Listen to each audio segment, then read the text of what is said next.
And we're off. Why Team Mick? Why Team Mick? We were called Team Mick because my last name's McMillen and his is McEntee, and we're both Irish, and it's a derogatory term for Irish people. Mix. It's almost as clever as Team Meat. Yeah.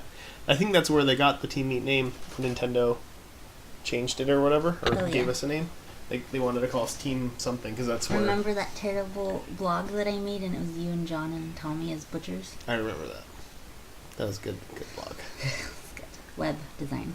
Next. Was Meat Boy a character you wanted to pursue more after you initially released the Flash game, or was it only after its success that you decided to dig further into that story/world? In other words, did you always want to make a sequel for it? No, I did not. I did not want to make a sequel for it at all. You're not making a sequel. But no, to the Flash game, I did make a sequel. Remember, it's that Super Meat Boy game. I forgot what game we're talking about. We're talking about Meat Boy the game. I don't ever want to talk about that game. Well, that's what this whole thing's about. So. Damn it. Okay. What was the question? What? Why did I want to make a sequel? Why did I make a sequel? We made a sequel because it did really well. It unexpectedly well. The Meat Boy Flash prototype was the most played game that I'd ever made in Flash, and everybody knew about it. And when we were approached by Nintendo and other companies about doing a console game, or when I was, when I looked around and found that nobody I knew could really do console games, and then Tommy fell out of the sky, and we were like, hey, what do you want to do? It seemed the least risky to do something that was already proven that people liked it. Like, if we're doing something mainstream, I wanted to actually attempt to have some sort of success. So Ed chose the most best game. The most best game. Probably, it's funny because it's like definitely one of the worst games. It's one of the worst games of the collection. But I really liked the characters, and I guess it's what he's asking. Like, I did really like the characters a lot, and I knew that there was more I could do with it. I knew I could make it good, and I knew that with Tommy's help, like, it could be a really great game. But I also knew that even if the game wasn't good, I could fall back on the characters because I really liked the characters a lot. And so the characters were the reason why I did the sequel, but the number one reason, really why, that it even was approached was due to the fact that people liked it, and it was successful. Because I didn't want to gamble away 2 years of my life and all of our money on something that might not be anything at all. Should have done Coil. Yeah, I'm gonna double down on Coil. Coil and Trachnid. It's gonna take 5 years. 3 years for each game. First day buy right here. Why a fetus in a jar for the villain in Meat Boy? Dr. Fetus was a fetus in a jar because it was supposed to be a play on, like, well, obviously, like, old traditional villains for, like, you know, tie the damsel in distress to the railroad tracks, and the guy was always, like, in a top hat, and, you know, he was all dapper, and I thought, and then in the cartoons, there's always, like, the characters that were bad guys that were little kids, like babies, like the baby from Roger Rabbit. Yeah, and I always liked that too, and I thought, wouldn't it be even more awesome if you could, because it's okay, I'm gonna break it down for you. The reason why it's funny that it's a baby is that babies are completely innocent. Like women being a bad guy. It's funny. We could never do that. We can never be bad. We can never be strong and bad. But a fetus seemed like even less probable, and that was basically it. Yet evil. Evil. Really My evil. first thought, which is completely went over your head, Krang. Oh yeah, definitely Krang too. He's totes Krang. He's totes Krang. Yeah, I do like those. Like, Krang is awesome. Also, so. a fetus has to live in a jar. It couldn't live. Of course. Don't try to figure out how it works. How does he control it? He has some sort of, like, juice water technology. Like, there's circuitry in the water that he's in that's controlling the suit. Go ahead. Overall, how do you feel about this game today? What do you think is good about it? And what would you have improved? It does not mean what did you improve. Yeah. These questions were asked in the past. Yeah. it's not. The Meat Boy was the one game I didn't want to add to the collection because it's very cringe-worthy for me playing it because it's so... Because there's something to compare it to. Like, it's so far below Meat Boy. Like, it's just not even in the same playing field that it's painful because there's something to compare how bad the controls are, whatever else. But the characters were good, and I like the characters, so I'd say that's the best aspect. I like the characters, I like the simplicity of the story, and I tried to stick with it with the remake and everything else. So I'd say that was its best aspect. It's difficult. I mean, it was actually for such, remaking the game. It's not that similar. Like Super Meat Boy is really not that similar because like Meat Boy was always vertical. You did a lot of vertical like climbing, and that didn't really happen barely at all in Super Meat Boy. It turned into more of like a Mario side scroll. But yeah. Wow, that's really interesting. Thanks. There's a lot of these, so. When did the hot coffee ending occurred? Before or after the kidnapping? Also, why didn't you include it in SMB as an extra ultra super ending? Oh, the hot coffee ending happened after, well, obviously, after Meat Boy saved Bandy Girl. After Bandy Girl saved Meat Boy. They couldn't control themselves. They'd been away from each other for so long that they just needed to ravage each other. And Meat Boy was so, excited by it, he died. But he came back. It's okay. And Bandage Girl saves Meat Boy because she's weak and you hate women. That is the reason. How do you... I don't know how you put so much misogyny in one game. Oh, the reason why we didn't add it in the remake is because that was actually the one thing Nintendo said that they were like, or is that going to be in? And I'm like, no. Because in like a lot of ways, like it was a joke. It was a play on hot coffee because that was like shortly after the whole hot coffee controversy. And I thought it would be really funny to just rub two cubes together and see if anybody would get upset about it. And that was mostly what it was. And the funny thing is that people did get upset about it, and it got it got banned from a few websites because of two cubes rubbing together at the end of the game. It's totally ridiculous. But I didn't end up putting in the game because it just didn't fit. But there's a wink at the end of the game that's referencing that occurrence. That's what the wink is. Wink! That's it. Now, this is like several questions, so I'll try to do it rapid fire, okay? Okay. Why Dr. Fetus kidnapped Bandage Girl? Is he in love with her? No. He doesn't understand anything. He just wants what Meat Boy has so he can, like... He doesn't understand the whole concept of, like, that she likes Meat Boy. Like, he just sees her as, like, a thing to have. She makes Meat Boy happy. Yeah, he doesn't want that to happen, and he just doesn't understand what a relationship is. He just wants her around because he thinks that's what she's doing for him. She's just standing around. What does Meat Boy with bandages he collects? If he doesn't have any skin and the bandages are for apply on his body, the bandages are still sticky on meat? Yep. That was poetry. They stick to him. He collects them and he puts them on him. You just can't see them. They're on the other side of him. If he gets a really good one, though, I bet he saves it for Bandage Girl. He puts it somewhere special. Did you have any other abilities for Meat Boy originally that you ended up scrapping? Nope. Why is the secret ending called Hot Coffee? It's a play on a secret hacked thing that was in, I think it was in San Andreas, Grand Theft Auto San Andreas, where you could have sex, and it was like a mini game that they cut out of the game. But somebody hacked it open, and it was called Hot Coffee, and it caused lots of controversy because it was simulated sex. It was really dumb. Like, it was just like these things rubbing together, which is, why that's the joke. The polygons rubbing together, and now they're squares. Most memorable part of development.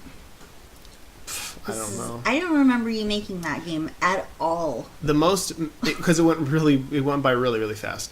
Most memorable part after development, like the definitive thing, like when I remember the game, thinking, oh my god, it's gotten really huge, was my cousin called me and he said that he heard his his roommate, he heard the Meat Boy music coming from his roommate's room. I guess he had just finished playing it, and then he kept hearing it afterwards. And he's like, "What the hell is that?" And he goes in the other room, and his roommate was also playing it, and it was like they were not associated. Like he on his own time, he was playing the game, and Gavin was playing the game, and that's when I'm like, "Oh shit, why do people like this?" Oh, the only part I remember is you asking me to make a level, and I said no. That was for the remake, not the remake, but the map pack. Ugh, terrible. But you ended up starting it, and then I made it for you and called it Mean Girl, I think. Yeah, was it a skull? It was a skull. Yeah. Making levels is the worst. Where did I go? Favorite aspect of the prototype? I like the wall slide. There was actually a bug in the game, which we incorporated and made a mechanic in the main game, in the remake, where if you ran up against the wall and just held the jump button down, you would slide up the wall, like you'd have like that kind of like momentum would carry up the wall, and we like juiced that up more because it was a really cool mechanic, and I like that about the prototype. What were your thoughts once you finished Meat Boy? I wonder what I'm going to make next. Were you noticing flaws and possible improvements, thinking it was the apex of your career at the time? Glad to have finished and started on your next project? Almost everything else I made that year, like, for me, surpassed Meat Boy. Meat Boy was just as successful money-wise. I guess it wasn't money-wise. I made like $100, $300 on ads off of Meat Boy. I don't really remember. But it was still like the most successful, like, view-wise. Like, I think I'd released Ether like possibly a month before, or even maybe a month after, and I remember thinking like it had like 100th of the views, yet it was a better game and like actually got reviews and stuff. People cared about it, but Meat Boy was one that everybody played. Thank God that you have more than one idea and didn't think, this is the apex of my career, I'm going to make this a whole bunch more a million times over. Yeah, I did not think that Meat Boy was any pinnacle of anything. It was definitely not at the top. Is there a metaphor or some kind of hidden meaning behind the fact that a fetus kidnapped a girl made of bandages from a boy made of meat? There could be, but I mean, of course there's significance of Banded Girl being made of bandages and Meat Boy not having skin. It's more obvious that he just simply doesn't have skin in the Flash version, but I think there's another question that asks about that, so I'll just hold that off for later. Why a relationship between bloody meat and bandages? Is there any meaning to each character's material? Yes, Meat Boy doesn't have skin, and Bandage Girl is made of a protective coating. They have a symbiotic relationship. Yeah, he's meat like we're made of meat if we don't have skin. Not like he's not a steak.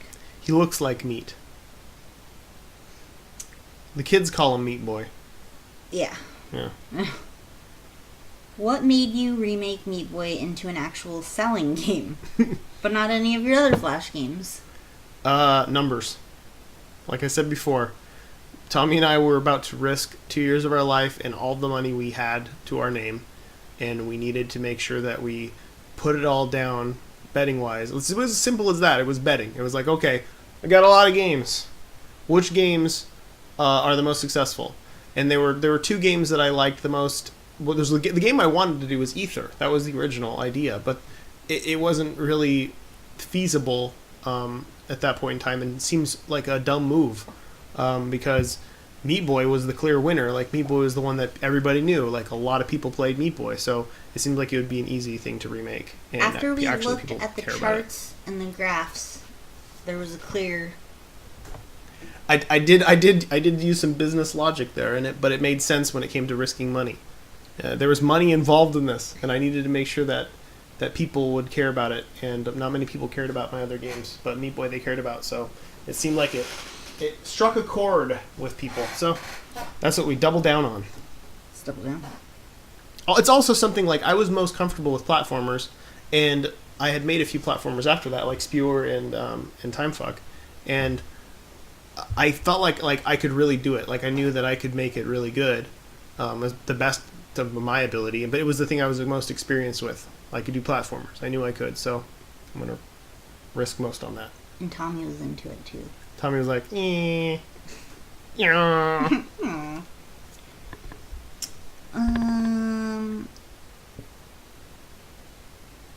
What part of developing Meat Boy was the most enjoyable for you? I I like feel like I already asked that. yeah, I like making the characters.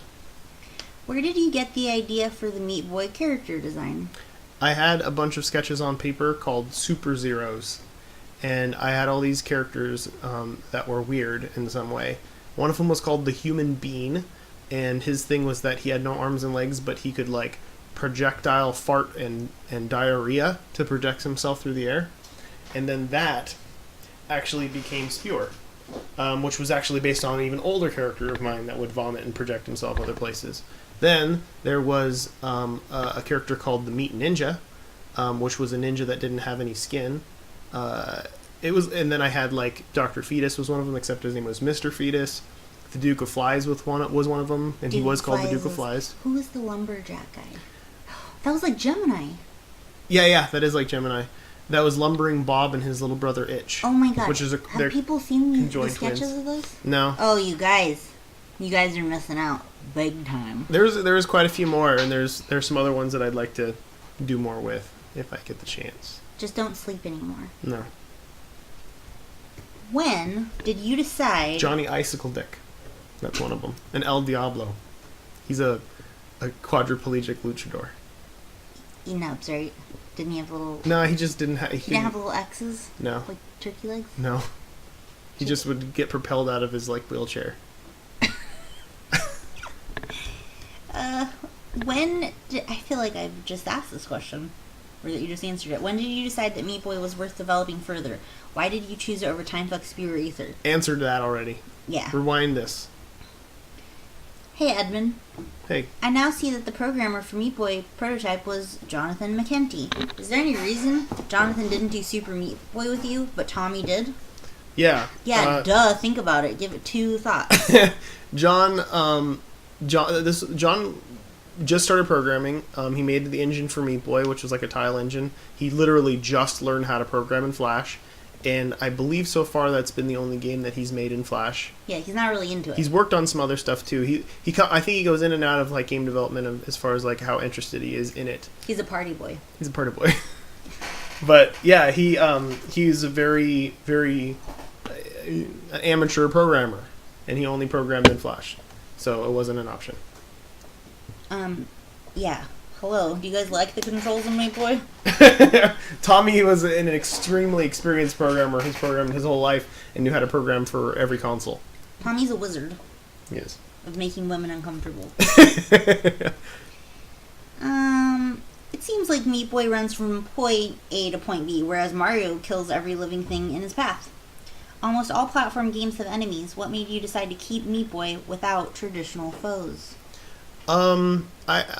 There was some sort of like, it seemed psychotic, and we played it up in Super Meat Boy. Like no other humans, like no other people exist in the world, and I wanted to play that up like that no one, they do not care about anybody else, like no one exists to them. They're no nothings. I like the idea of like Meat Boy being kind of innocent and not killing anything. Like even like a lot of the bosses and stuff, like he never kills them outright. Like they usually kill themselves in some way. And when he waves? Yeah, like he's innocent and he doesn't want things to die. He just wants his girlfriend back. That's it.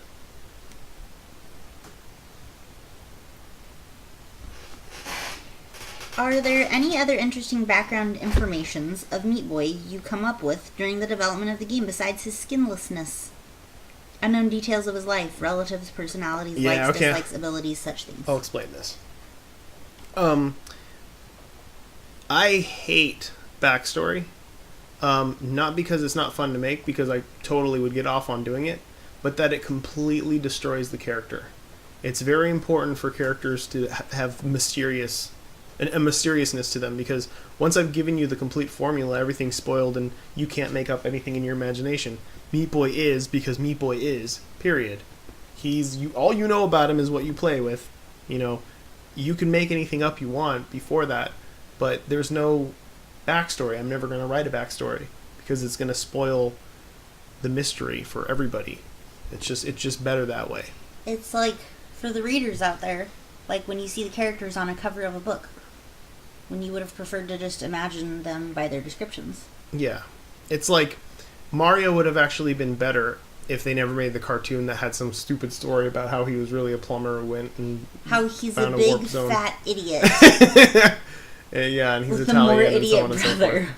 Like it's much Those better guys are without it. so unattractive. The only They guy could've was at least he was a got- wrestler. They could have got like buff dudes. I think it was Lou Albano. Captain Lou Albano. Yep, I think it was him. What about Luigi? I don't know who he was. Some fucking guy. Pairs of the Luigis of the fruit family. Pairs are if an apple Is is Mario, Luigi is a pear. Figure that Pear out. shape too. Uh, As controls are the most important part in Super Meat Boy, why are they so horrible in the prototype compared to Meat Boy? yeah, we How much did you work on improving them in the big game? That's you can see that yourself. Does Meat Boy poop? yeah, I think he poops. And he Dr. Fetus somehow poops in the Flash version. So Meat Boy poops for sure. I imagine Meat Boy pooping like rat pellets. Nah, he'd like big logs. Saves them up though. Cube. Yeah, one solid cube, but it's like the size of his fist. Why do you think the Meat Boy was such a popular game? I don't know. Who knows why some things are popular? That's the bottom of it. I think because he paid reviewers. Yeah, I paid Kotaku to. He took a tip from John Blow and paid reviewers. Yeah, I pulled an old blow. We call it a BJ. Yeah.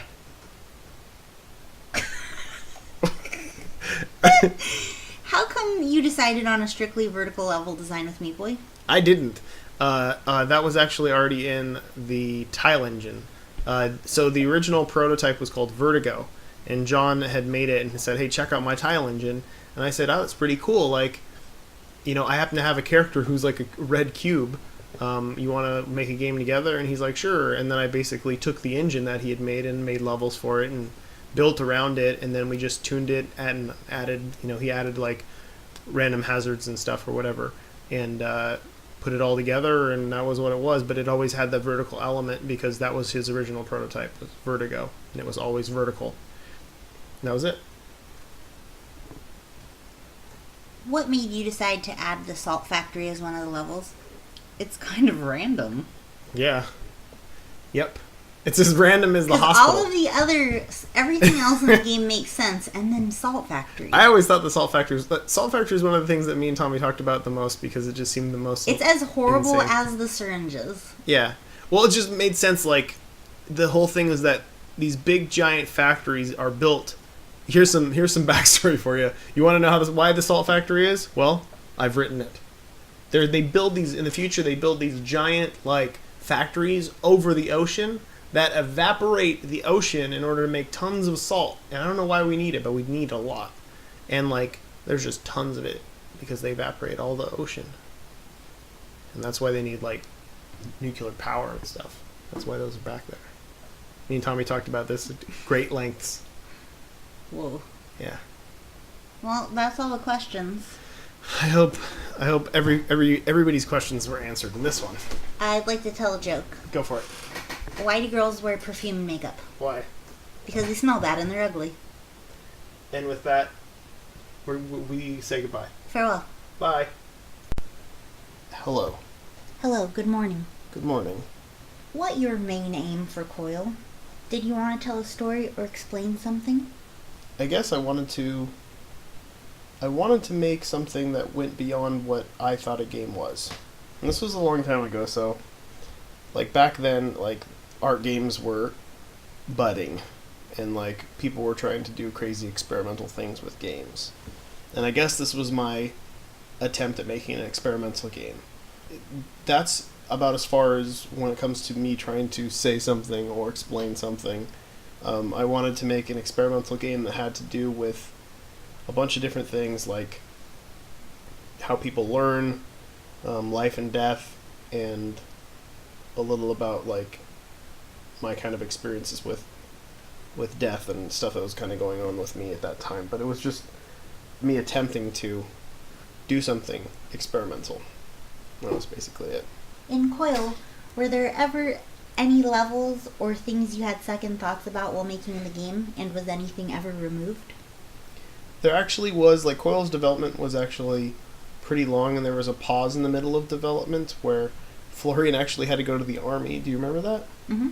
He had to, like, serve time in the army for quite a few months. And then I guess you do your time and that's it. He's in Austria.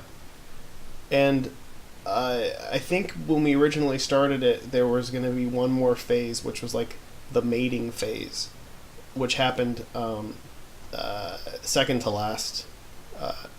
And that got cut because we just couldn't get it to work right, and it seemed like when he got back, we were kind of losing steam on it, so we wanted to kind of just wrap it up. But that was the only reason it got cut. I don't really remember anything else that got cut from it. Whilst making Isaac, you said you have free reign and made the game exactly what you wanted it to be. You worked on Coil a while before that. At any point did you feel as though it was a bad idea, or that you were worried about offending? I wasn't worried about offending anybody with Coil. Yeah, why? What do you mean? I don't know. I mean, some people like interpreted the story in a way that was quite odd and maybe could be seen as offensive. I don't know. Some people are offended by fetuses. That's true. No, that was never a thought in my mind. This was long before cunt or anything really crazy. Back then, I think it was like 2007. It was probably the craziest thing that I'd done game-wise. I was very inspired and proud of it when I was working on it, but I never at any point thought that, like, I might be doing something that might upset somebody or anything like that. But, I mean, I'm sure it did at some point, as most art does, but no, it was never an intention or a thought. And I had free reign to do whatever. It wasn't like I held back at any point or had to stop myself or anything, because I didn't think I was going to really make any money off of it, and I never did. And it was just kind of like a fun experiment. Was the representation of fetal stages in the game intentional? The story is very vague about it. Yeah. So the story and the gameplay don't match up at all in a literal sense. You could say that this was like the first time I was experimenting with, I guess you could say abstraction, but like I like to write usually about 2 or 3 different things when I'm like making something. And with Coil, I was kind of writing about my mom dealing with the death of my stepfather, and I wanted to write a story about a woman who was haunted by death. And like that's pretty much what the poem was about, the story, like the written story. And the gameplay was just a sequence of like a timeline of the life of an alien creature from conception to death. And the 2 stories didn't have any literal connection. They just felt right. I basically made the gameplay, the alien part, I made that first, and then I wrote around that, and I just felt like they spoke to each other in some way. And in the end, it probably just confused people more than anything else, but it seemed to make enough sense to me at the time. I mean, of course I got better at doing that later, but it was kind of an experiment, and I didn't really know what I was doing, and I was playing around with it, and it felt like it seemed appropriate, so I did it. But they didn't really have much of a connection. Could you explain the story of Coil? I have played the game and read the story, but I don't understand the meaning behind it. Like I was saying before, I was trying to write a story about a woman obsessed with death. And like death was like an entity that was always around her and kind of haunting her. And it followed her through life, and because she was so obsessed with it, she wasn't able to truly live. Like she wasn't able to experience life because she was so obsessed with the outcome. Which probably goes beyond what I was seeing with my mom, and also delves into my thoughts and feelings about death and, being obsessed with it. But that's kind of what I was going for with the story. I fogged it up enough to confuse the hell out of everyone, and everyone had a bunch of interpretations for the story, and I think initially I was like cool with that, but in the end it was kind of like I wish I had maybe gone a little bit clearer with it, because maybe I relied too much on people interpreting things. But I don't know. It is what it is. I thought it was interesting because when I first saw it and I read the whole, because he made it pretty fast, so I spell checked the whole thing. I totally thought it was about me. I thought it was about abortion, and then reading other people's things, they thought it was about rape, and I'm thinking, how do they get raped from that? It's clearly about abortion, and you tell me it's not about any of those. Yeah, I mean, I guess that in that way, I liked that aspect of it, and I definitely, especially with Isaac, I think I learned a lot with Coil, and I put a lot of like understanding how people can take a story and relate it to themselves enough to make it have a personal effect on them. And with Isaac, I was very conscious of this and tried my best to write a story that had a lot of different meanings, a lot of different interpretations, and how a lot of different people with different experiences could grab one or two things and pull it in, and it means something to them, and then have a story with it as well. But yeah, I did have an intention with Coil that meant something, but I guess in the end I realized that it didn't really matter how much my intention mattered. I liked that people came up with different interpretations. It made it seem special. So I definitely use that and learn from that in other games. Why did you choose Coil as a name? Originally, I'm pretty sure the name was like, what is love in Spanish again? Amor? Yeah, it was like Amor de la Muerte, or Amor de la Mor. Yeah, Amor de la Muerte, like love of death, or Amor de la Muerte? yeah.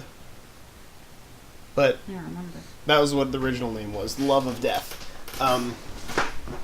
But I thought that was contrived. I thought I was already reaching. I thought it was like a bit too much. So I decided to just go with Coil because it looked nice when I wrote it. And I liked the idea of the whole mortal coil, and I like the circularness of a coil and the circularness of the game. And I tend to, in a lot of my games, have like a circular connection. Everything's a circle, and I like the idea of a coil, so I named it Coil. I was going to make a joke about you being Mexican, but then I lost it. I'm a bad Mexican if I can't even Can't even translate name your game something in Spanish. that. Yeah, I failed. I think Coil was the first really serious game you made at that time. Not just about the game. I'm talking about the concept in general. Did it change the way you look at making games at that time till this day? Yeah, it did. I mean, it was like, of all the games in the pack, Coil was the game I learned the most from, and I learned the most from it from doing it. You know, the actual experience of making it and experimenting with a bunch of different things. It's cringeworthy to me still looking back. It's like, ugh. It seems so obvious that I'm trying new things, and I know how important that is. Like, in a lot of ways, Coil was a bit of a failure to me because I felt like it came out contrived and just too much. I don't know, but it's not that bad. But I learned a lot from it. Like, I learned a lot from it that I use in everything I do now. Like, I learned abstract storytelling. I learned how people read things and how people understand things, and how to write in a way that allows for interpretation enough for people to like seep into it a bit and make it their own. And just abstraction overall, I learned a lot from it. I mean, it was the first game that I made that was really weird. Like, I went from doing very traditional arcadey games like Serious Pea-Shy and Weltling and Dumpling and very arcadey, high scores type games. And then, like, out of the blue, I do this game that's totally fucking weird. And it was a giant stepping stone. So yeah, I learned a great deal from it, for sure. It was a pivotal moment, I guess, in my career, where I felt like I could do something new and learned a lot from the experience. Experimentation's important, even if you fail with it. Coil was one of the first actual free game I remember ever finding on Steam. I remember it was up as a demo. How did that come about, getting Coil on Steam? I Yeah, not many people realize Coil is on Steam. I didn't know that. Yeah, it's totally there still. I think it says it's a demo still though. But that was because Coil got into the IGF finals in 2008, I believe, and because it got into the finals, Steam actually was supporting the IGF at that point, and I think it was, it wasn't winners, it was beforehand. I think they asked to showcase games that are featured, and not many of the games were finished or freeware, and Coil was one of few, and I just basically handed them the game, and then they put it up. Yeah, sometimes games aren't finished when they enter the IGF. Yeah, that's weird. Sometimes when they win, they're not finished. Sometimes they're still not finished now. Sometimes they will never be finished. That happens. What was your initial idea for the narrative mechanics and how they would interact with each other? Well, I explained the narrative, but I did try to also write in a way that was an instruction. I think you can still see it. Like every little bit of story tells a story, but also gives you a hint on kind of what you need to do. Like it'll tell you to like maybe the second one's about separation, when you're separating the cells and stuff like that, or maybe the other one, I think one of them was about consuming other people in the story, and like in the game you're trying to consume pieces of other people. Like there was a tie-in that acted as instruction that I attempted to do. It was a very conscious thing, but that's about as far as it went. Like I tried to connect the dots a bit. Where do you get your inspiration for your creatures' designs, such as the ones used in Coil? Well, Coil comes from a combination of a jellyfish and a fetus. That's it. I grew up in Santa Cruz, and we have, well, like I mentioned in the Ether commentary thing, like I wanted to be a marine biologist when I was little, and I was obsessed with like tide pools and stuff. Like over here there's minus tides, and the tide recedes.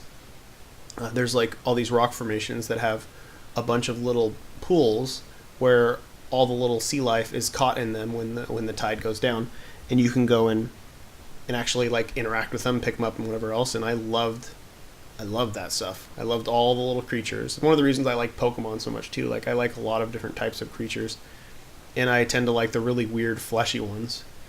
And sea life was a huge inspiration, I guess, creatively when I was little, and when I got older, fetuses and that sort of stuff became inspiring. So I think it was just a combination of the two. I tend to do that a lot. Weird creatures combined with decaying things or fetuses or genitals. Yeah. What's your favorite thing in a tide pool? Well, I like octopuses, but they're really rare. I mean, I like all the weird stuff like chitons, gumboot chitons, and weird little fish and stuff, or like flatworms and nautiluses and all that. Look, the rare stuff. Did we pull apart mussels and feed the anemones? Yeah. Yeah, I like to poke the anemones until they squirt. I like to poke girls till they squirt.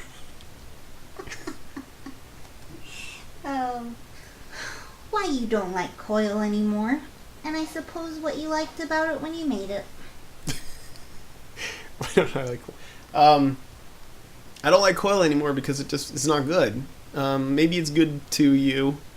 It's not great to me. It's just like it's like a sketch in a lot of ways. Like it was a sketch, and sometimes when you sketch stuff, it looks bad, and you're not really happy about it because you kind of just learn from it and move on. But in that respect, it's harder for me to like it, like because I just see it sometimes, and it's like the poetry is cringeworthy, and a whole lot of other aspects are just like, why did I do that? Like, why did I make those choices? But, and that's why I don't like it now. I liked it when I was doing it. Yeah, I thought it was cool when I was doing it, and shortly after, I was like, that's usually how it works with everything. Do you think Miyamoto has games like that he looks back at? I don't know. With Zelda, he thinks there should have been instructions. Yeah, I do wonder that, actually. Why wasn't there a tutorial? Yeah, there's always the danger of going too far when, sometimes the rough stuff has a lot of beauty to it that has that magic, and you don't want to polish things too far. Like, it's very instinctive to continue to polish something until it's perfect, but it's very important to have flaws in your work and all those, rough parts, because that's what makes it unique, and that's what makes it feel more raw and easier to connect to, I think, which is I guess the opposite direction Nintendo head down when they approach new games. They just want it to be as polished as hell, but Well said. Is there any specific reason why you gave no directions for how to play Coil? I give no directions for how to play Coil because the whole game was supposed to be based around the idea of experience and how important it is to experience things yourself, like firsthand, and solve problems yourself without that much instruction. I mean, a lot of it was a mistake, and I learned from those mistakes. Like the whole point of when you start the game, you've got a start screen with no buttons on it, and that was like the first thing. I was like, I want a barrier of entry here where the only people that get to play this game are going to be people who can kind of solve this puzzle and think outside the box when they are starting it. And the whole thing is like, there's nothing on the screen except for a circle with arrows going around them. Like, it seems pretty easy. Like, you have the impulse to swirl around the circle with your cursor, and when you do, you start the game. And I thought, that'll be it. Like, that'll be the barrier of entry. That'll just knock out all the people who wouldn't really be there to play something experimental. But sadly, a lot of people did it subconsciously and didn't know they did it, so they got stuck on like the next poem screen or whatever else, and then would just write in the comments how the game sucks because you can't get past the next screen, and that was a huge mistake. But at the time it sounded like a really smart thing to do, but in the end, I don't think I had enough experience with people playing my games and seeing through the eyes of other people, so I didn't really think it through enough to make it good. But the whole idea of it was about the learning experience. Like, you live life and how important it is to actually do things, with your hands and with your mind without somebody holding them and telling you what to do, and how valuable those things are over, and people just giving you all the instructions and telling you exactly how to live your life. But yeah. You have come such a long way in your design of difficulty curve, because I remember sitting at the same desk that I sat and play tested Super Meat Boy, where you would see things that were too difficult and too frustrating, and I remember sitting at the same desk and playing Coil and not having a fucking clue what to do and how to go on, and you still kept it in there. Yeah. You learned nothing from that. Well, that's one of the hardest things to shed when you're working, is like the idea that you'd have to change something like that. Well, more the idea that it's just a simple realization that nobody else sees things exactly how you do. Yeah. And how you see things actually might be a minority of people that see things that way. So when a majority of people aren't able to understand what the hell you're doing something wrong, and it's too hard, when you're early on as an artist, to accept that you've done something wrong, and other people need to, you have the tendency to be like, those idiots, they need to learn. It's not my fault that the game isn't functioning the way I intended. It's everybody else's fault. It's a knee-jerk reaction, I think, to people just starting out, and I definitely had a bit of that when I did too, and I got frustrated when people got stuck certain places. But with time, you realize that you're not perfect, and you need to learn. And Coil was a learning process in a lot of bad ways, but of course it was all good. It's the first step in getting good at something. Yes. What chose you to want to go with What chose you to want to go with a poetry format for the narrative of the game? I don't know. I was dumb. I think I mentioned before that I wanted it to be emo. I wanted it to be read like, I originally wanted it to be a woman's voice, like narrating it, because I wanted there to be some sort of emotional connection to it. And I thought that since I wasn't able to do that, that written text could have that impact, because poetry has that impact when you read it. You can get goosebumps from poetry and stuff like that. And I thought it was the closest thing to somebody actually narrating. So that's why I did it, but it wasn't good. No. Those are all the questions about Coil. Thank you for asking me them. Yeah, you're welcome. I'm gonna go over here. Okay, bye. Bye. Good evening. Good evening. Why in Ether your friend is an octopus? Is it supposed to mean something personal? I think the only reason I made it an octopus is because when I was little I wanted to be a marine biologist. So I used to catch octopuses, and I always thought they looked cool. What happened to that dream of being a marine biologist? I gave up on it when I found out you had to wake up really early to go out on boats in order to find those things in the water. Also, minus tides, you have to get up really early for too. Yeah. Seems like a lot of work. Okay. In Ether, have you ever thought of giving wings to the monster? How come you came up with the idea of the tongue being a transport medium between planets? I liked the idea of swinging. Swinging felt childlike. So I like the idea of like swinging from clouds instead of actually flying. It just seemed more drifty and floaty, and it seemed to go with things better than if you just took off and flew. I wanted there to be more interaction of getting around instead of just taking off and flying. I don't think you need wings in space. Well, you need something to push you along. Little flipping legs. You can probably kick your Little legs. flip legs. In Indie Game the Movie, you look back at drawings from your childhood that look exactly like what you did in Ether. Did you ever realize the art style so closely resembled them? Did part of you remember as the game was made? Or were you honestly surprised? I think what this person's saying is the theme, Yeah. not the art style. I have not progressed Were you past the surprised 5. that you drew like a 5-year-old? Yeah, I was surprised. My drawings look like a 5-year-old. The weird thing was there was only one drawing in the box that was me in space, and I wasn't like that much focused on space. Space kind of scared me more than anything else because it seemed lonely and weird. So I think it was maybe subconscious, but maybe a coincidence that I had it in space. But I remember when you found that drawing, you were surprised. It seemed like a weird coincidence. It seemed like a bizarre coincidence. It seemed like something subconscious that I did when I was, going into the lonely child space. Space. Does Malasis, Yeah. the ocean planet in Ether, have a moon / secret planet? It does have a moon, but everybody sees it. The moon is the island that's attached to the planet. Like the planet is sucked onto the moon and pulled the moon down into the water. So the little island on the planet is actually its moon. Wow.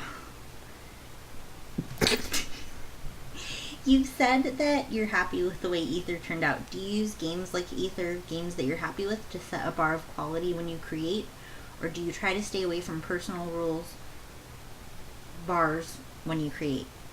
Usually when I'm making something, I try to make it different than everything else, but I do have a bar as far as making something expressive or whatever else. Like Ether was kind of raised the bar for me when it came to doing personal things, almost probably to a fault. Like there were certain aspects of it that I wasn't comfortable with talking about in the interviews and stuff, and really discussing. So I think with Ether, I kind of learned how to abstract those things and not do such a literal underline message or whatever. Because Time Fuck for me is very similar in how I wrote it. What were you not comfortable with? I don't know, it just seemed too... Like if you talked about it too much, you're telling people what it is? That, and it just seemed too personal. And for me, Time Fuck is just as personal, but it's foggy. It's foggy enough and weird enough and distorted enough for people to think it's just weird. And I think I'm more comfortable with that. Same thing with Isaac too. There's a message there, but I don't need to talk about it, and I don't need to dig deep into it, because there's a lot of different things there, and I don't know. Ether just seemed too straightforward and something about that didn't make me feel that comfortable with kind of revisiting it. But I don't know. I might try it again later. Ether had more of a meditative, ponderous, and whimsical tone than your other games, which are more known for having a harder, underground comic edge to them. Is this a style you can see yourself exploring further in one of your future games? Possibly. I usually just go with whatever works. If it looks good and it feels right at that point in time, like if Acacia wasn't born, then I wouldn't have done it because it was totally her that pulled that out. So it was actually an abnormal part of me that kind of rose to the surface when she was born. So I don't know. I'm sure sometime down the line I'll do something else that's whimsical, but that's not usually my traditional thing. Whimsical in a weird way, I think I usually go with. Whimsically weird. Binding of Isaac's whimsically weird. A bit of whimsy. Yeah. In Indie Game, the movie, you talked about how your niece and grandmother sort of sparked the idea for the atmosphere of the game, which I guess you were just talking about. Were there any other types of things that provided inspiration? Just revisiting my childhood, I guess. Just kind of like thinking about how I was and how I dealt with things, and remembering the kind of stuff that I used to think about when I was little, and just kind of go back there as much as I can. It was just something about Acacia being born and watching her learn and stuff, like, just brought me back instantly to like how I was when I was really little. And I started remembering, all these memories, and all these memories I had, which were good memories, were all memories of being alone. And in the picture that they show in Indie Game, the movie where you guys are lifting your legs up, that was the day that she saw a dead bug and explained to us how its body doesn't work anymore. Yeah. That was weird. It's weird to see her experience death in that way, and have an understanding of it. And just like when we went to the graveyard and she asked what those little gravestones were, and you said that they were probably for babies, and she asked, "Babies die?" How could a baby die? It's a really almost impossible like headspace to go back into when you're little, because everything seems, endless, and magic is very real. And it was kind of going back to that headspace and trying to see things through the eyes of a little kid when they're just learning the limitations of the world. Because when I was little, I really thought that I could communicate with aliens with my mind when I was in bed and stuff like that. I totally believed it. I believed they could hear everything I was saying, thinking, and whatever else. How did you choose the distinctive art style for Ether? Did you choose it because you wanted something different, or did you think it would fit the feel and subjects in the game? There was a bunch of different reasons. I remember I wanted it to look like a kid's storybook. I also wanted to try to avoid lines. So Ether doesn't have any lines, like no outlines. So I wanted to do just more like painted style with like gradiated shadows and stuff like that, which was a challenge. I usually try to challenge myself in some new way when I do a different art style. I was just trying to do something new that felt really light and fluffy and childlike, and almost like it looked like a dream or something. And that's kind of with the colors and everything too. Do you feel that Ether is underrated or anything of that sort? I don't think it's underrated. I remember thinking how odd it was. It was a realization of because I made Ether, Meat Boy, Cunt, and Coil, and Gray Matter, like all around in the same year. And I remember all of the games got way more hits, way more plays than Ether did. And even though Ether got a lot of praise, Ether got way more praise than any of those other games, but I think Ether had like 150,000 plays, and Meat Boy had about 3 million. Yeah. So it was kind of like, wait, like people will play these games more but respond more critically to these games. And I think I like the idea of that too, because I wanted to be able to combine the two. But, you know, Meat Boy and Ether are completely different games, and even though I thought that Ether was a much better game, the majority of people didn't. So I guess in that respect it's underrated, but I think it gets the credit that it's due. I mean, a lot of people wrote about it, which was quite surprising. What do you think about the idea of art games after making Ether? Also, what lessons have you learned about eliciting emotions in video games from Ether? That was weird, because that was around the time when the whole art game thing started. Like, I don't use that term anymore for anything that I do, because everything I do is an art game, you know, it's art. But that was around the time where that was like a thing. Like, if you made an experimental game that was expressive or emotional, they called it an art game. And there were about 10 like well-known art games that year and the year before and the year after, and then it kind of just died off and got a little contrived. But when it comes to just making emotional or expressive games, I don't know. I just kind of go with what feels natural, and the more honest you are with what you're doing, I think the more artistic it feels. I think that's basically it.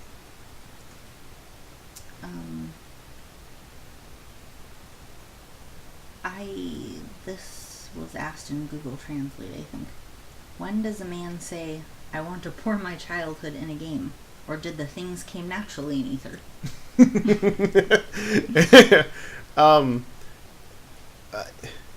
I think that's exactly what it was. So Ether was only made in 2 weeks, so there wasn't much time to like plan and think. Like, I had to improvise and just go with my gut.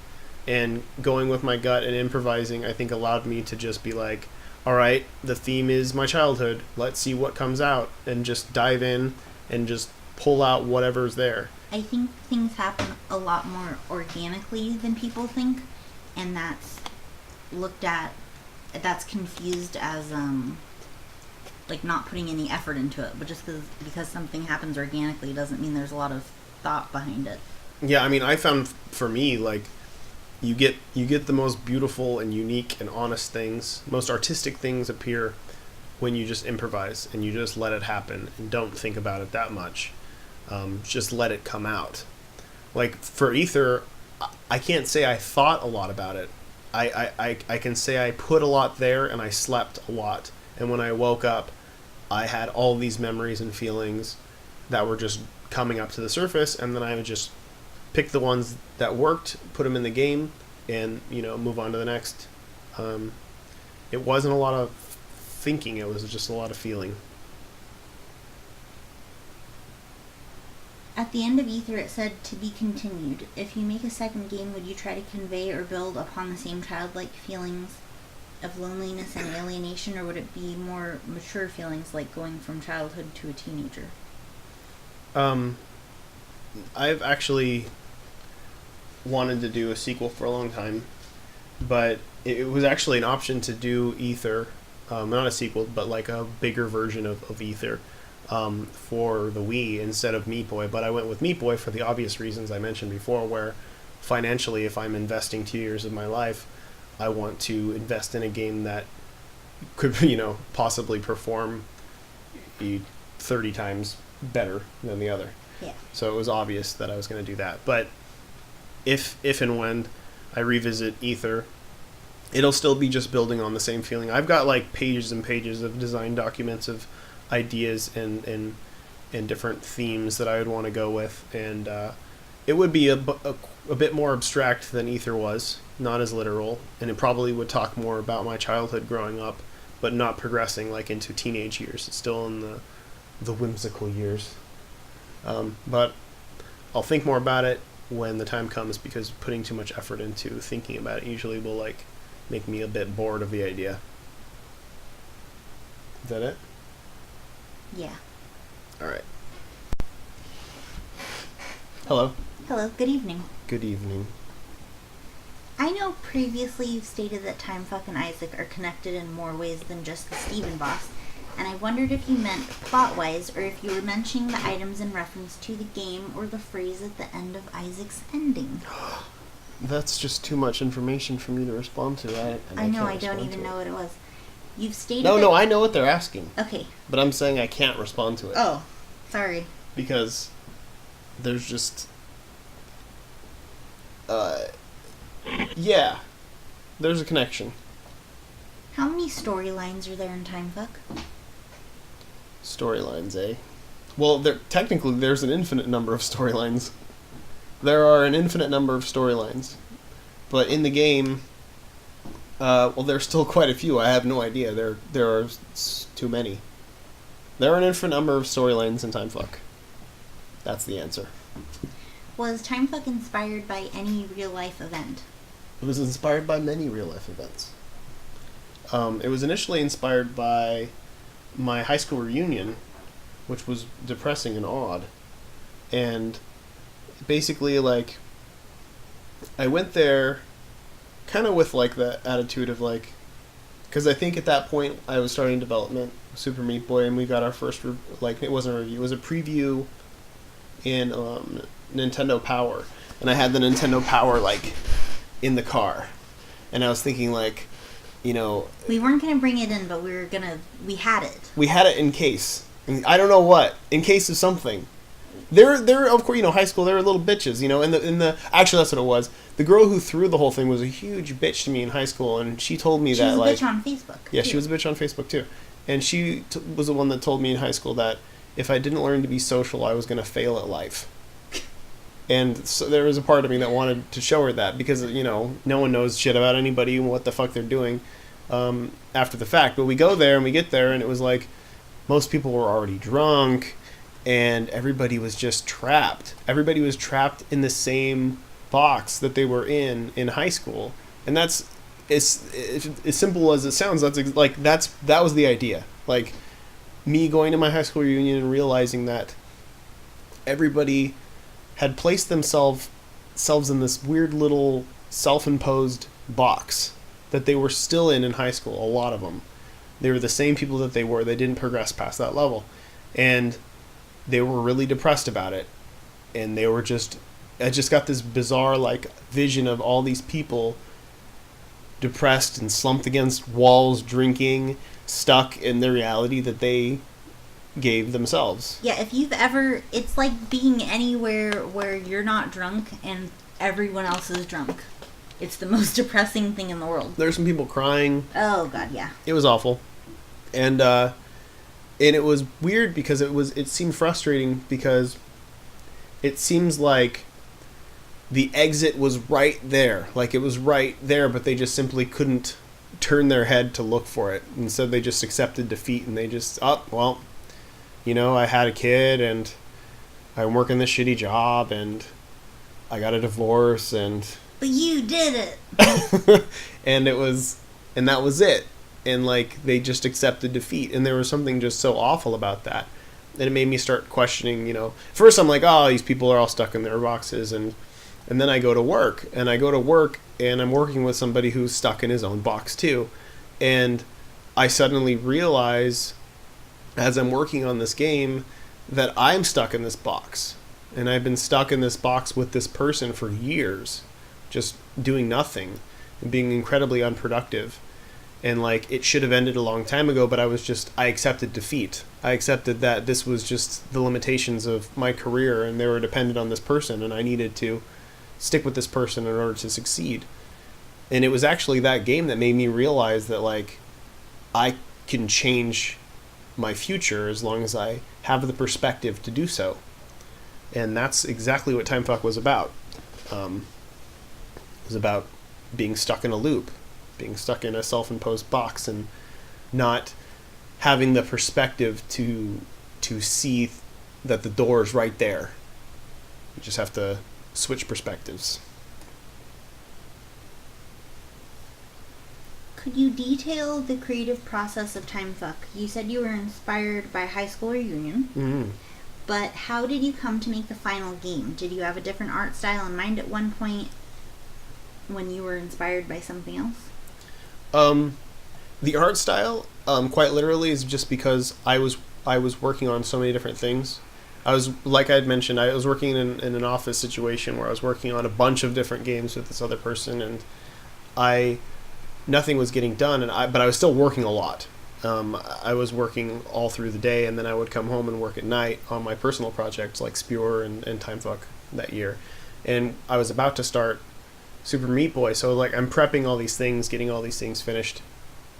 And when I jumped into Timefuck, I realized that I wasn't going to have a lot of time to work on it. So I made the most basic art style possible. Everybody was doing silhouette shadow games like Limbo and stuff, but this was before Limbo. But there was a lot of games like that back then, and it was such an easy out, and I needed an easy out for this one. So I went with a pixelated, semi-pixelated silhouette art style, so I didn't have to do a lot of work for it. I felt like the theme and the mood of the game was going to carry itself, like one of the like what's that movie, Dogville? Yeah. Like where I felt like the theme of the game was going to fill in the gaps of the fact that I didn't put a lot of effort into the actual art.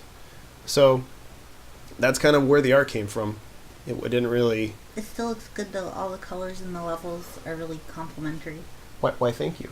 You're welcome. Was there a second part to that question? No. Okay. You answered it all. What sort of thoughts did you put into Steven's character design?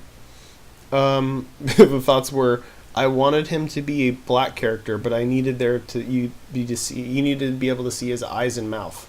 Yeah. That's about as far as it went. Like why Mario has gloves. Exactly. That's why Mario has gloves. I wanted him to be black because I needed him to change with the same silhouette since he was black.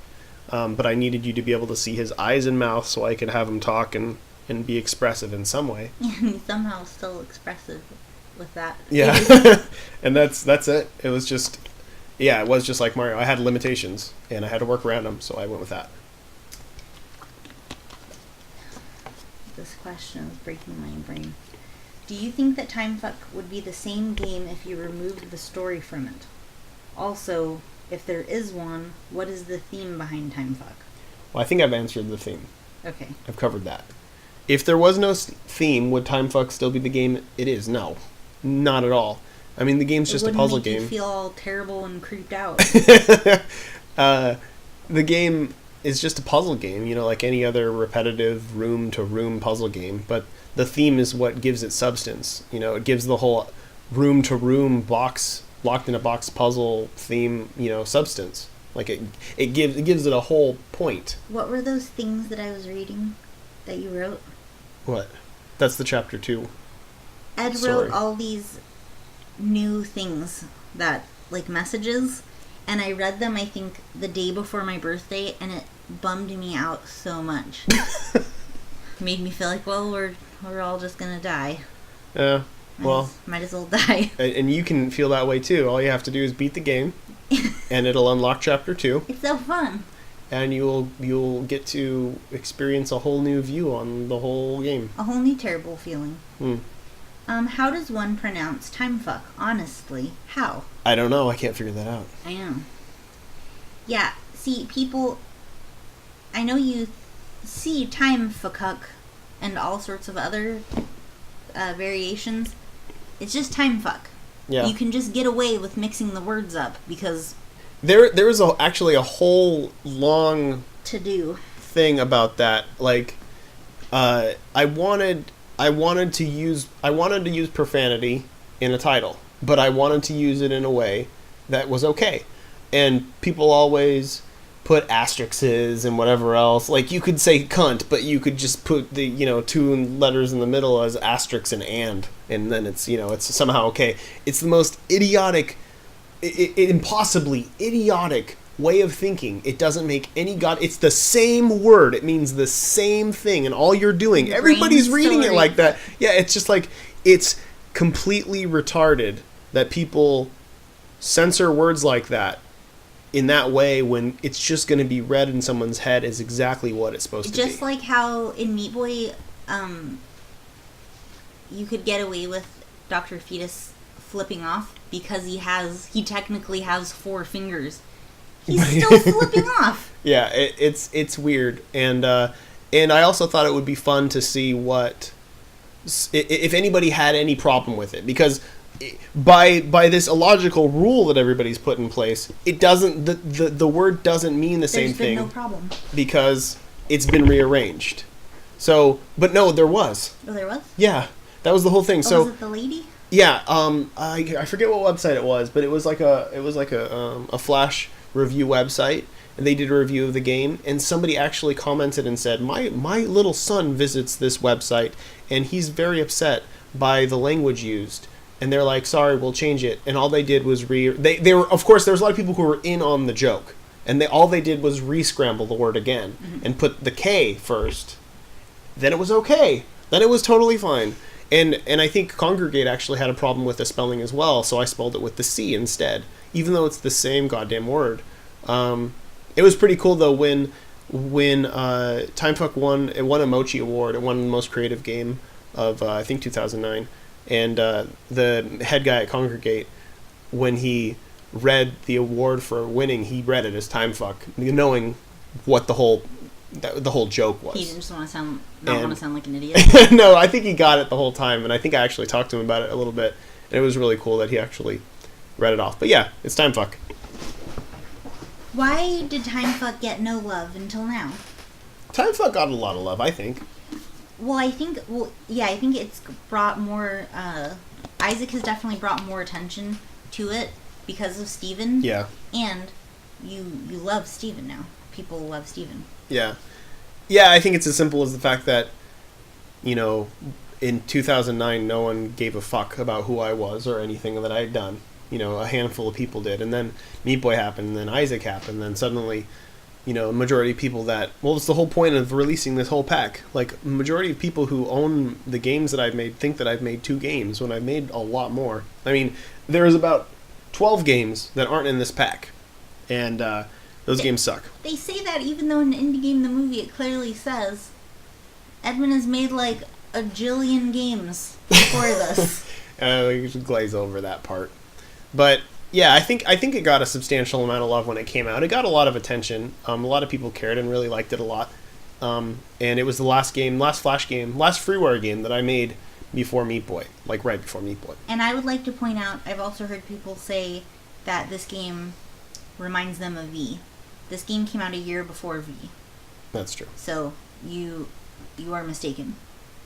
But it's not like Terry had it. Terry never played it, I don't think, and because he had been developing. V for a long time. It's not. This is the same like Ogmo Super Meat Boy thing. We legitimately never heard of Ogmo. Yeah. Or Runner. And I still don't know what it is. Don't show it to me. Jumper is the name of the game. What's Runner?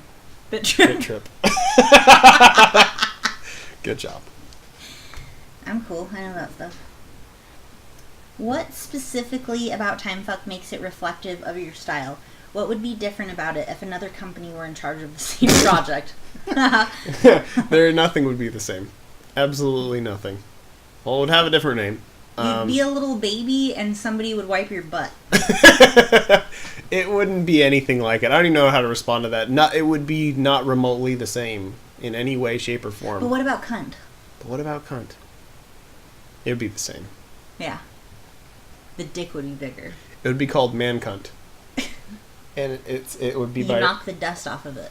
it'd be produced by Rockstar, and they would get away with it. Man Cunt 2. The more you hold down the mouse button, the more violently you fuck it. Yes. This question has probably been asked before. But why is the title of the game Timefuck when the game doesn't really involve time manipulation? It doesn't involve time, and it does has actually. Has anyone asked that question before? It has been asked, I think. Oh, good gracious. Good grief. Okay. So, number one, yes, it does. The game does have to do with time manipulation.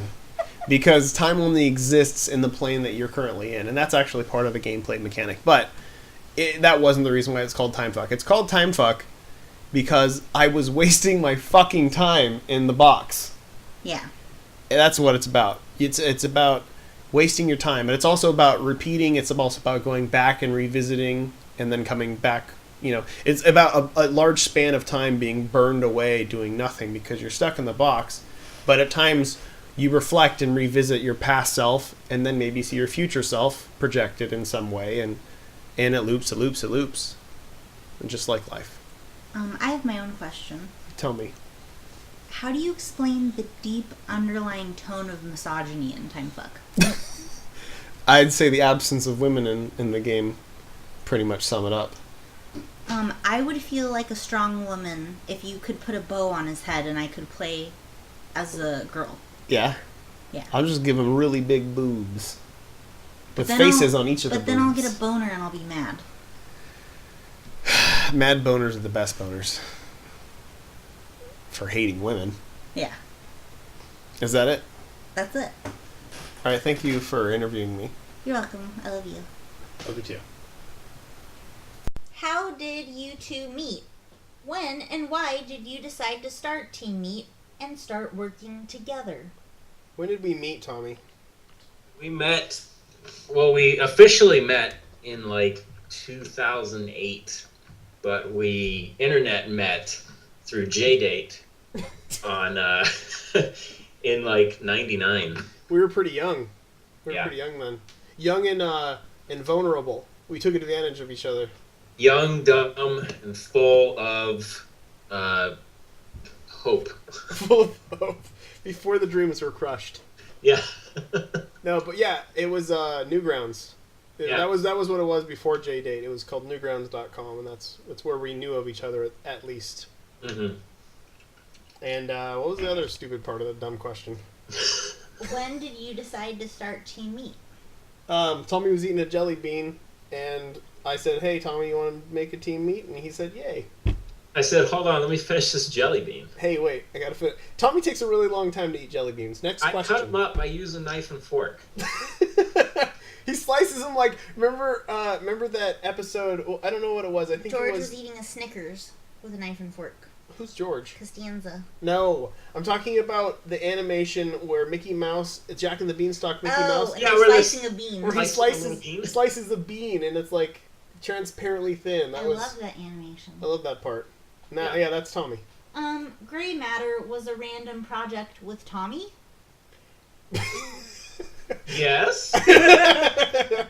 Yes, Gray Matter was a random. It was the first project that we worked on together, way back when. That was to test the waters, right? To see if we could get along. Yeah. That was to see. We had little prototypes before. You remember Demon Drums? I do remember Well, Demon wait, Drums. that goes with the next question. What are the weirdest game projects / ideas that Team Meat has scrapped? Demon Drum. Demon Drum. What It is wa- that? It was supposed to use the the fucking dumbest idea in the world. It was supposed to use the Rock Band drums. Yeah, and it was these little demons would come up and you had to hit the drums. Yeah, it wasn't too well thought out. It was more or less of like, let's try to use that. It Rock Band was drum set. because I made that flash joystick thing, and I'm like, oh, I can just plug in a drum set. Yeah, perfect. Yeah. We also actually worked on one of the first games we worked on was the Slug game. Yeah. Slug The Smasher. game. Didn't have a name. Oh, and there was also another game called, I don't think it even had a name. It was Voodoo game. Yeah, there was a voodoo game, and then there was, remember the archery game? Oh my god, the crappy. Yeah, we once worked on a Flash game to try to make money because we needed as much money as we could to start on Meat Boy. And it was for an undisclosed sponsor. And they literally said, I don't care what you make, as long as your name's on it, I'll pay you $10,000 to do it. Or it was probably even more than that. Yeah, it was actually if you and Tyler. Oh yeah, it was. It was Do me and Tyler had our names on it, but Tyler didn't want to do it, and Tommy needed money, so we're like, fuck it, he's not gonna know. He's not Yeah, gonna we'll know. just say it's Tyler. We're just saying it's Tyler, so we did, and we got the money, and didn't end up doing the game because it was atrociously horrible, and we knew we were just doing it for the wrong reasons. But eventually, we paid him back once we Yeah. got our first check. Yeah, because we felt bad. Yeah, Just took this man's money. yeah, he did help fund us. for a little bit. Is Slug Smasher the game where you would press the undersides of your penises together? Yes. Yes. I thought so. But now they know and they're going to copy it. Oh. Kickstarter. Kickstart Slug Smasher. Slug penis. You knew each other before making games. And if you did, how you two guys had the idea of making something together, or you knew him after all the games thing. Call the police. Call EMS. You're having a stroke, sir. Most of our fans who ask questions are stroke survivors. Yeah, they have. What the fuck is he talking about? Did you know each other after you two made a game together? We knew each other better, but Intimately. no. We met each other at GDC. We knew each other, like we said, we knew each other before. We met each other at GDC, and I guess we just I don't even remember like the moment it was like, hey, let's make a game. But we just started talking online, and it seemed to work. Yeah, well, it came up because we were going to test the waters because I was going to come out and do Gish 2. Oh, yeah. The Gish 2. I'm sure we'll talk about that soon. Yeah. Next question. What do you think is your best and worst moments in the making of your games? Best and worst moments. We had a lot of good moments. Yeah. We had a lot of terrible moments. Yeah. God, there's so many of both. Let's just talk about the terrible stuff because you're all a of the miserable PC person. and Mac stuff was terrible for me. It was like a year of solid terrible. Every day, if I didn't hear from Tommy right when I woke up when we were working on Super Meat Boy in Crunch Mode, I thought he was dead, and then I would wait and I would bide my time because I didn't want to call his parents and say, "Can you please go over there and make sure he's alive?" So I gave you like an hour or two, and then finally you would appear. There was one time I did call them though. Yeah. Yeah. That was when Microsoft was trying to rape us. Yeah, and they did, but luckily we didn't get pregnant because we know. It was legitimate. It was. No, it wasn't legitimate. It wasn't legitimate rape. Wait, No, if it was was legitimate rape, then we wouldn't get pregnant. No. Yeah. No, Okay, yeah, it was yeah. legitimate. It was. Yeah, I don't know. Oh, it's like that gay marriage thing. It's so confusing. It's just like gay marriage. Yeah, it's gay marriage is rape. Next question. Okay, here we go. On the subject of gray matter, what really inspired you to create a game specifically on the basis of madness? And what is the being, if there is one, fighting back and eventually stopping the madness? That's all in that game. Yeah, that's in there. You don't remember that? I actually started Gray Matter with Florian, and he had a bad case of Team Fortress 2. It was probably Team Fortress 1 back then. And he got... No, it was Team Fortress 2. It was Team Fortress 2? Yeah, that's been out for a while. Okay. What about Stalker? He played Stalker a bunch. I played Stalker. He didn't play Stalker. He had a bad case of Steam. Yeah, he did. The guy is addicted to games, period. But yeah, he had a moment of, I don't want to do anything. I want to play games. And we started Gray Matter, and then he just didn't do anything. It was originally mouse-controlled. And then when I started working on it with Tommy, it totally changed into a different game, really. And we decided to do the whole total bullet hell insanity. And I think that's kind of where it started. It's like, bullet hell games look insane. So I thought I would tap into insanity or losing one's mind. And the thing that you play as is actually supposed to be like a memory fighting off, I guess, insanity. Like, I guess it could also represent your last bit of sanity. That's as far as it really got. I just wanted to do something really, try to accentuate the crazy in the gameplay, and then Danny, of course, went crazy with the music. So, there's a lot of crazy in there. Will you ever officialize Danny Baranowski as a Team Meat member? If I remember correct, Team Meat is you and Tommy. You also mentioned once that Team Meat is actually 4 people, 2 being unofficial. That sounds confusing. Let's just keep it as us and everybody else is unofficial. Yeah. I think it'll always be Team Meat will always be Tommy and I. There's a good chance that Danny might always do music for us, but since Danny's not necessarily there through development like as much as we are. I think it's easier to just say that we're Team Meat and Danny's Danny. I honestly think it's better for Danny this way. And I think he probably would agree because otherwise, if he was our employee, we pay him a lot less. Yeah, that and the fact that people know that like Super Meat Boy, it's Super Meat Boy by Team Meat, and Danny Baranowski did the soundtrack. If it was just Team Meat, it would just say Team Meat, and Danny would never be mentioned unless it was in the credits. So it's like, yeah, in a way, it would take away from his identity if he was a part of Team Meat. It definitely would, but it's not a slight to him at all. It's just better overall this way, and it makes more sense, and he gets more credit really when he is himself, and he deserves that. So you can only have one BFF. Exactly. Tommy's my best friend, and sorry, Danny, but you could burn in hell.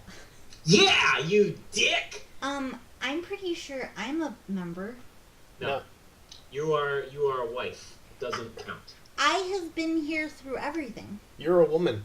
That's why you get a cat every time a game is released. I wish this interview was about me. The Danielle interview. Team Meat / Gray Matter.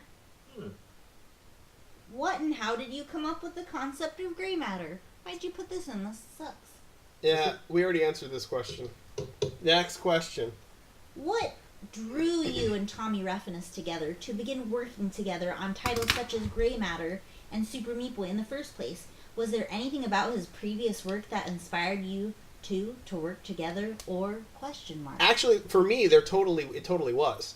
Because I knew Tommy made Nail Jesus to the Cross and Bitch Hunt. I was very familiar with both of those games from way back in the day, and I felt like we both had a lot of similarities when it came to sense of humor. And it was true. Yeah.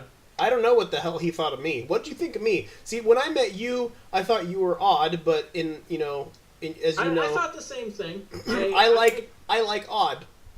I liked the dead baby dress-ups. But I liked those. For like a while when you stayed with us, I don't think we saw your like true personality for a while. Yeah, I'm shy most of the time. He's a shy one. But I mean, if you think back to like the Tommy Reffinus that I met in way back when, and the Tommy Reffinus now, I mean, you went from, you were kind of a shy, withdrawn kind of guy, but now you're very, I think arrogant. You're pretty bold, angry, cocky, and hateful. He used to be the color. He used to be the color of an eggshell. Yeah, and now he's the color of a pig's butt. And the texture too. Yeah. Yeah, the texture, squeaky, color, and smell of a pig's butt. It makes this, when you touch him, it makes the same sounds. Yeah. Sounds like a cat pig. Yeah, it's a cat pig. Okay. Damn. Next question. Wait, I didn't know. But so did you think when you met me though in person though? What was your first impression? Oh, well, see, when we met in person, I was losing my fucking mind. So yeah. I'm just like, oh, cool, Edmund's here. Okay, I gotta eat jelly beans so I don't die. I thought, what is this guy 5 years old with his bag of jelly beans? The fuck is this guy's jelly bean problem? What did you guys think of me?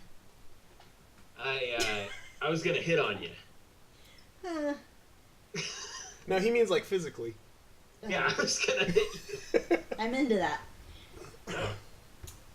Gray Matter is playable with a 360 controller. Not anymore. Not in the collection. Yeah, not anymore.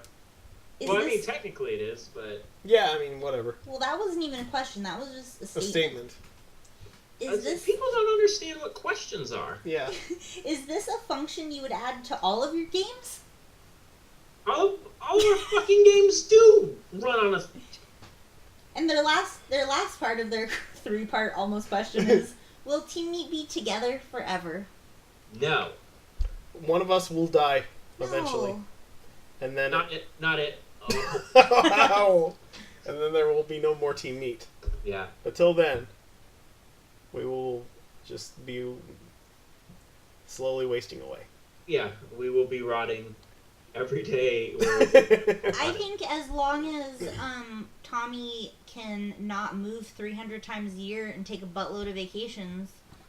I've taken one vacation. Yeah, and it happened to be while Isaac was being made. Isaac would have been a team meet game if Tommy wasn't having a great time in Hawaii. I went to Hawaii at the beginning of June, and Isaac was being made at like the end of June.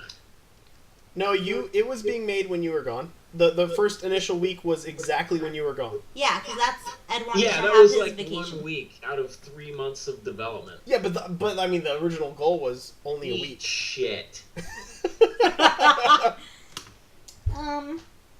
How did that's been asked? How did that's been asked? This person was trying to be clever. How did Team Meat meet? What were you guys doing as a job before your video game started to sell? Video games? Nothing. Well, I had jobs. I mean, we'll go way back. When I was starting my video game career, I of course still needed another job, and that other job was GameStop. I worked at GameStop. I also worked at Software, etc. I worked a lot of shitty jobs before that, but I actually was working at GameStop, I think, in the beginning, or at least maybe even at the end of Gish. I think I went back and got some part-time work. Mm-hmm. Yeah. Because I couldn't support myself. But Tommy, on the other hand, was a success always. Yeah, Tommy had a real live job. Tommy had a real house. live job and a real life house. And a real life bitch of a girlfriend. And a real life fucking bitch of a girlfriend, yes. That, yeah, she, if not for her bitchiness, I never would have moved to Amsterdam and got an industry job and then hated that and then came back and made like $1 billion. So, thanks, bitch. Hope she hears this. She totally will. She listens to everything I do. All right. What in general inspired you to start making video games? Anger. It's true though, huh? Because Bitch Hunt was that your first one? Bitch Hunt was about a girl that cheated on me, and Nailed Jesus to the Cross was because this girl I had this crazy crush on told me that she could never be with somebody if they didn't believe in God.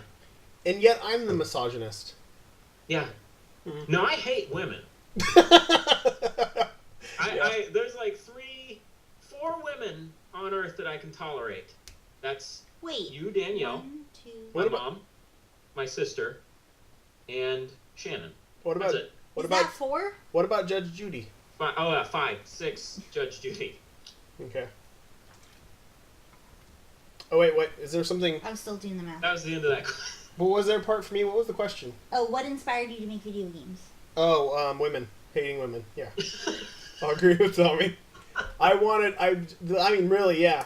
It was like, I thought, how can I upset women so they can... well, it's not even women who write about me hating women on the internet. I mostly want to upset guys. Guys that try to be white knights. Guys that try to get girls by acting like they are white knights, yeah.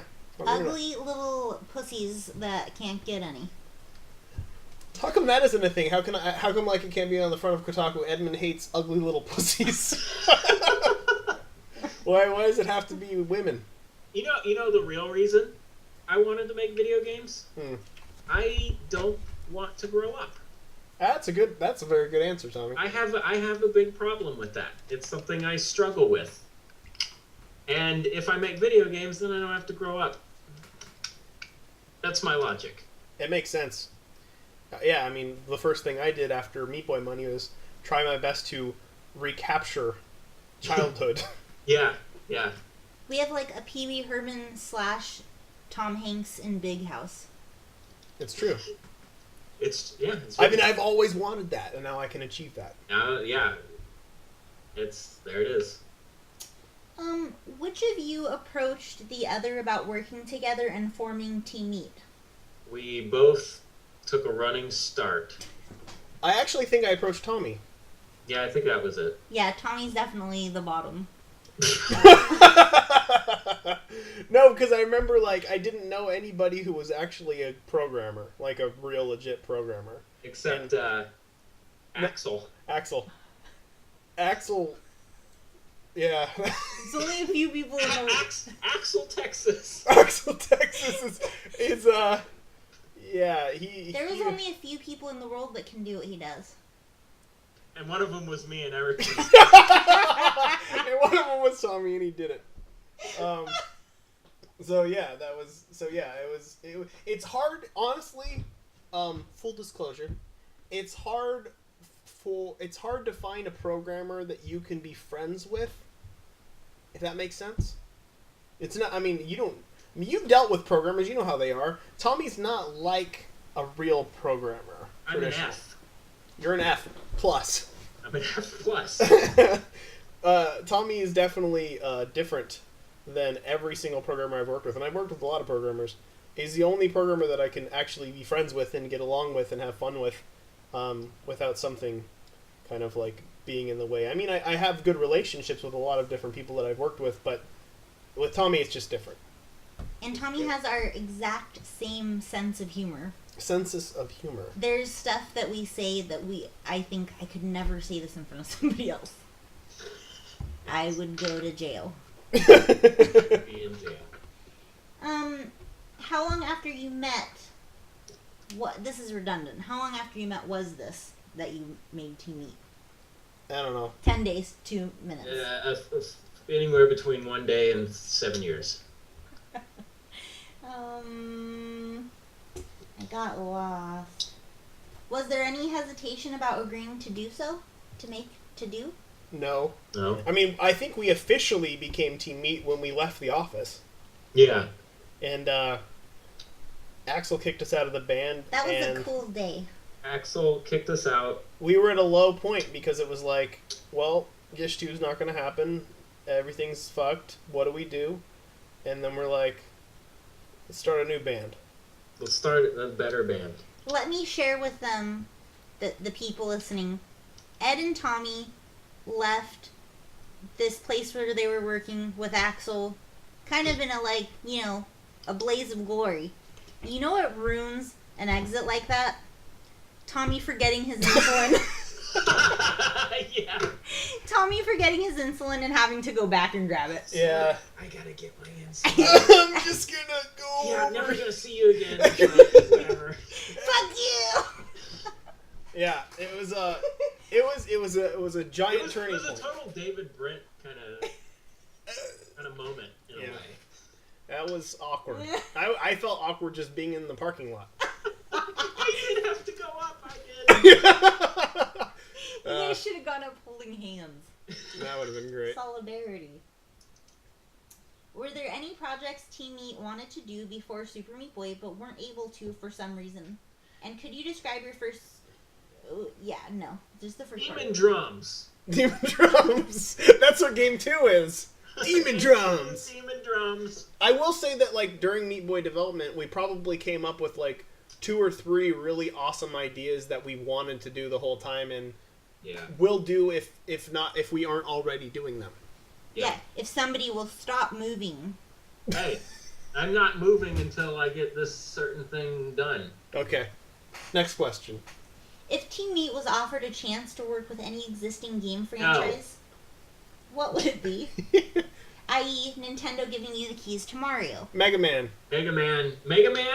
ActRaiser, Metroid. Maybe Ghosts and Goblins. Ghosts and Goblins would be cool too. Yeah. Mega Man. What was the other one? Lolo.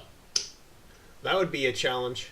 Lolo would be awesome. Making good puzzles again on Lolo would be a nutter butter. A butter nutter. How fast did you knew that Tommy is the right guy?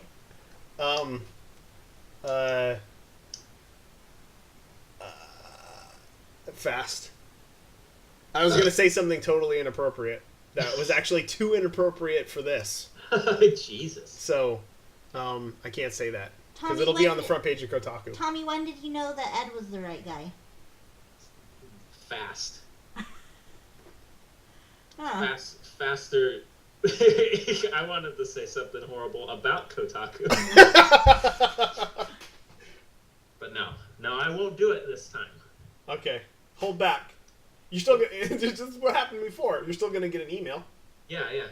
What were you gonna say? Then I'll say it. Danielle McMillen, faster than Kotaku could wreck a story, turn it around, and take a shit on it. There you go. There you go. I'm actually going to say something about one of the writers, but...